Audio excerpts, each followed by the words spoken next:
নমস্কার, আমি তরুণ ঘোষ।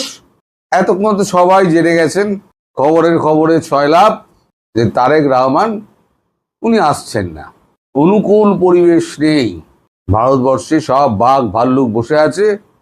অনুকূল পরিবেশ সৃষ্টি না হওয়া পর্যন্ত তিনি পণ করেছেন ভারতবর্ষে পা রাখবেন না। অর্থাৎ এক হাতে শেখ হাসিনাকে দাও, তবে আমি পদার্পণ করব। তাই আমাদের সম্রাট আসবেন, আমাদেরকে তারা একেবারে তৈরি হয়ে থাকতে হবে এরপর সম্রাটের জন্য। তো ভালো পথ দেখিয়েছেন আপনারা। এই যে পথটা আপনারা দেখালেন না, অনুকূল পরিবেশ নেই। এবার আপনারা যখন মালপত্র চাইবেন তখন ভারত সরকার ওই একটা কথাই আউড়ে যাবে। আমি চিনি এদেরকে, হাড়ে হাড়ে চিনি। একটা কথাই আউড়ে যাবে, অনুকূল পরিবেশ নেই। মাল পাঠাবার মতো অনুকূল পরিবেশ মানে কি?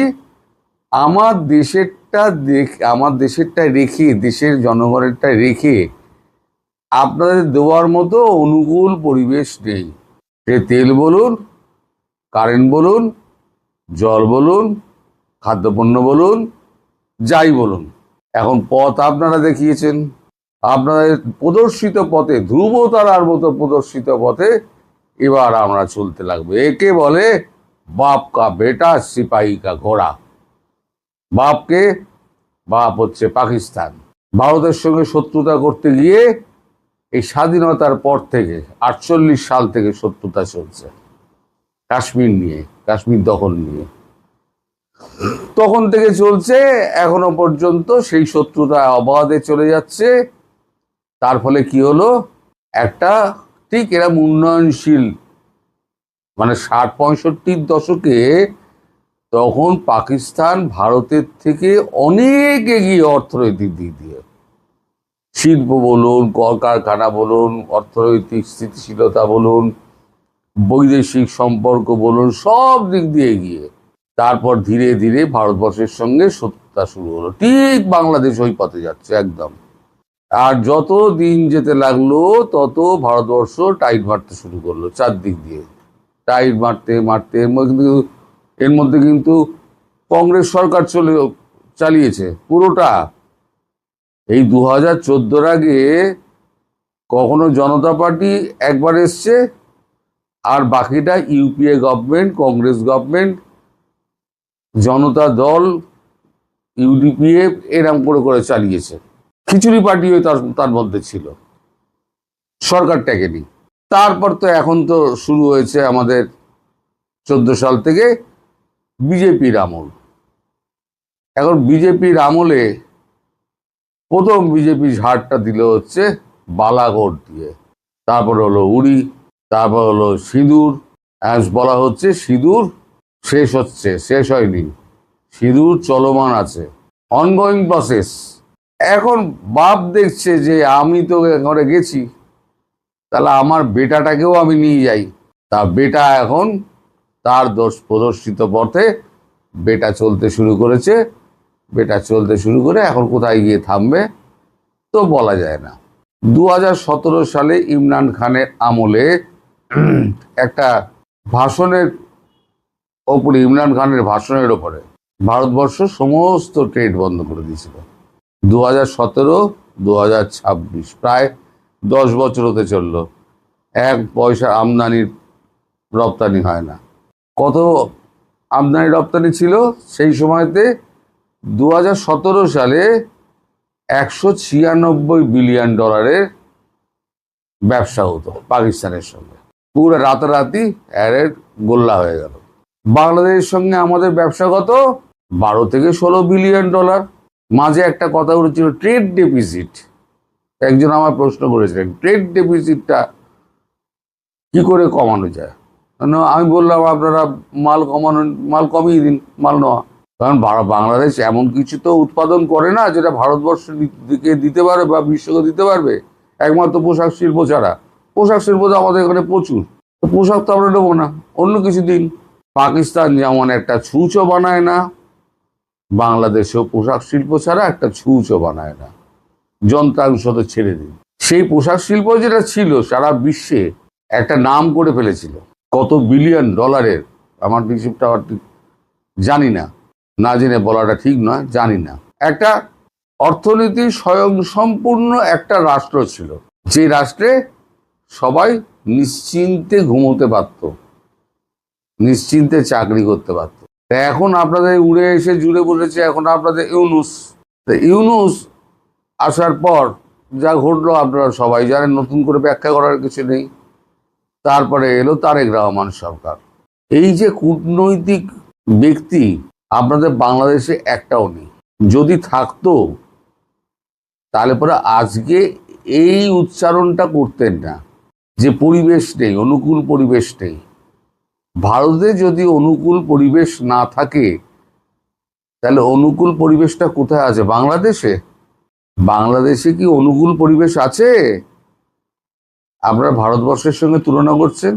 কটা রাস্তায় শিরা কাটা হয়। আমি এর আগে ভিডিওটায়, দুপুরের ভিডিওটায় আমি বলেছিলাম যে অর্থনৈতিক নিষেধাজ্ঞা আসছে। তার আগে একবার বলেছিলাম FATF পড়তে যাচ্ছে বাংলাদেশ। একজন আমার মস্করা করে লিখেছেন, তার নাম হচ্ছে বোধহয় মিলন পিলন, এরম একটা কিছু হবে। সেই তারিখটা কবে বলতে পারেন? মানে পারলে এবার খাইয়ে দাও আর কি। তা আমি তো তখন আমার মনে নেই। তারপর আমি খুঁজে দেখলাম, হ্যাঁ আমি 5 আগস্ট বলেছিলাম। আমি ভিডিওর লিঙ্কটা, কপিটা এখানে দিয়ে দিলাম, লিঙ্কও পারলে দিয়ে দেবো, ওইটা যেটা লিঙ্ক আছে ওখানে কিন্তু আমি বলেছিলাম FATF বাংলাদেশ পড়তে যাচ্ছে, 5 আগস্ট বলেছিলাম। সেটা গতকালকে খবরটা হয়েছে যে অর্থনৈতিক নিষেধাজ্ঞার কবলে পড়তে পারে বাংলাদেশ। এবার বললেও বিপদ, না বললেও বিপদ। এখন বলেছি দেখে এখন আমাকে প্রমাণ দাও। এখন প্রমাণ আমাকে এখন বলে আমার সব মনে রাখতে হয়। কে কখন প্রমাণ চেয়ে বসবে? সব তো পরীক্ষক বসে আছে না খাতা কলম নিয়ে। আমার দর্শক বন্ধু বান্ধব তাদের মন মর্জি হলো, তা ঠাস করে এক খাঁ লিখে দিল, কঠিন শব্দ লিখে রাখলাম। মানে হেডমাস্টার যেমন ধমকাতেন ওরকম লিখে রাখলাম, নাহলে কিন্তু প্রচুর গালাগাল করব। তো গালাগাল শোনার জন্য তো আমি রেডি হয়ে বসে আছি। এই গালাগাল শুনতে শুনতে শুনতে শুনতে আমার 2,04,000 আমার দর্শক হয়েছে, যারা আমায় প্রকৃত অর্থে ভালোবাসে।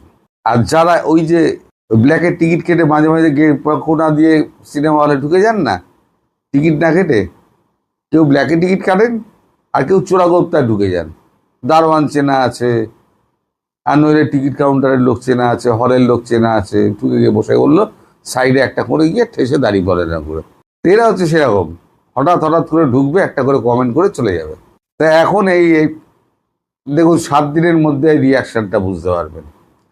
মানে এটা পরিষ্কার হয়ে গেছে, তারেক রহমান আসবে না।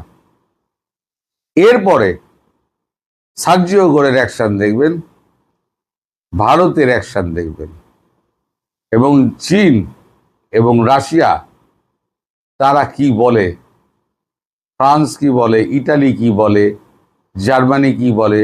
শুধু কাগজগুলোর দিকে লক্ষ্য রাখুন। আবার কাগজ ফাগজ তো আপনারা আবার দেখেন না, ও সব দেখে কি হবে? ওগুলো আমরা ঘাঁটবো, ওগুলো আমরা ঘাঁটবো, দেখে নিয়ে আমরা বলবো যখন, তখন আপনারা বললেন দেন কি সমস্ত উল্টো পাল্টা বলে গেল। লিখে রাখলাম, না মিললে কিন্তু গালাগাল করবো।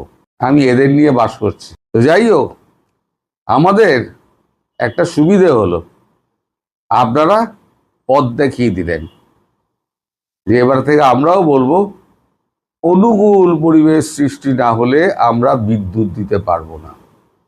10টা দিন অপেক্ষা করুন। আদানি লাইনটাকে এখন কত দিচ্ছে আমি জানি না, যা দিচ্ছে তার অর্ধেক করে দেবে, তারপর তা আরো 1 মাস বাদে আরো অর্ধেক করে দেবে, তারপর নীল করে দেবে। আর যে খাদ্যপণ্য সিল হয়ে যাবে। আর ডিজেল ওই আপনাদের মন্ত্রীকে বলুন গর্তে গিয়ে ঢুকতে, গর্তে গিয়ে ঢুকে ডিজেল করে করে নিয়ে আসবে বালতি করে। আমি আর কিছু বলবো না। আপনারাই ভালো থাকবেন, আপনারাই ভালো ভালো মানে ভালো থাকার জন্য আপনারা জন্মেছেন। মানে আমি আপনাদের কথা বলছি না, আমি বলছি আপনাদের নেতা মন্ত্রী আর ওই সমস্ত ফোড়েগুলোকে, চ্যাংড়াগুলো, ওদেরকে। দেশই যদি না থাকে তাহলে পরে ক্ষমতা কার হাতে থাকবে? দেশটাই তো পাকিস্তান হয়ে যাচ্ছে, তাহলে পরে ক্ষমতা দিয়ে কি হবে? আবার পাকিস্তানি বুটের তলায় পেশার জন্য রেডি হয়ে যান। সবাই ভালো থাকবেন, সুস্থ থাকবেন, সাবধানে থাকবেন।